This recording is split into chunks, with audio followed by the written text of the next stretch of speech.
एक ईमानदार लकड़हारा की कहानी। बहुत समय पहले की बात है। एक गांव में एक ईमानदार लकड़हारा रहता था। उसका नाम मोहन था। वह गरीब था और अपनी आजीविका के लिए रोज जंगल में जाकर लकड़ी काटता था।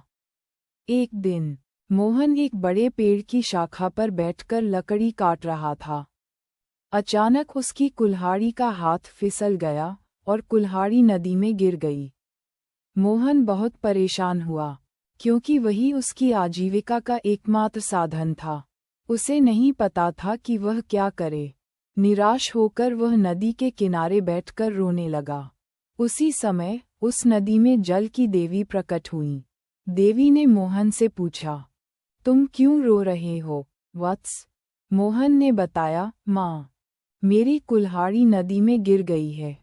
मैं बहुत गरीब हूँ और नई कुल्हाड़ी खरीदने के लिए मेरे पास पैसे नहीं हैं। बिना कुल्हाड़ी के मैं अपने परिवार का पेट नहीं भर पाऊंगा। देवी उसकी ईमानदारी और दुख को देखकर प्रसन्न हुई। उन्होंने नदी में जाकर सोने की एक चमकदार कुल्हाड़ी निकाली और मोहन से कहा, वत्स, ये तुम्हारी कुल्हाड़ी है?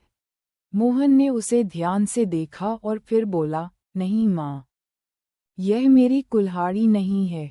मेरी कुल्हाड़ी तो साधारण लोहे की है।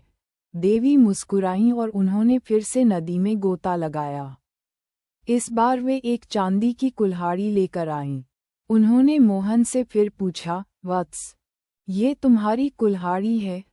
मोहन ने पुनः ईमानदारी से जवाब दिया, नहीं माँ, ये भी मेरी कुल्हाड़ी नहीं है। मेरी कुल्हाड़ी लोहे की साधारण कुल्हाड़ी थी। देवी उसकी ईमानदारी से और अधिक प्रभावित हुईं। उन्होंने एक आखिरी बार नदी में गोता लगाया और इस बार एक साधारण लोहे की कुल्हाड़ी लेकर आईं। देवी ने फिर पूछा, वत्स, ये तुम्हारी कुल्हाड़ी है? मोहन खुशी से बोला, हाँ माँ, यही मेरी कुल्हाड़ी है। उसकी सच्चाई देखकर देवी अत्यंत प्रसन्न हुई। उन्होंने मोहन को उसकी अपनी कुल्हाड़ी के साथ सोने और चांदी की कुल्हाड़ियां भी उपहार में दे दीं।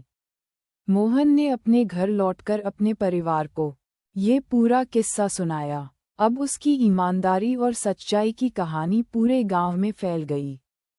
इस घटना ने गांव के लोगों को सिखाया कि ईमानदारी का फल हमेशा मीठा होता है और जो लोग सच्चे होते हैं उन पर भगवान की कृपा सदैव बनी रहती है। सीख: सच्चाई और ईमानदारी का रास्ता मुश्किल जरूर होता है, लेकिन अंत में सफलता और संतोष जरूर मिलता है।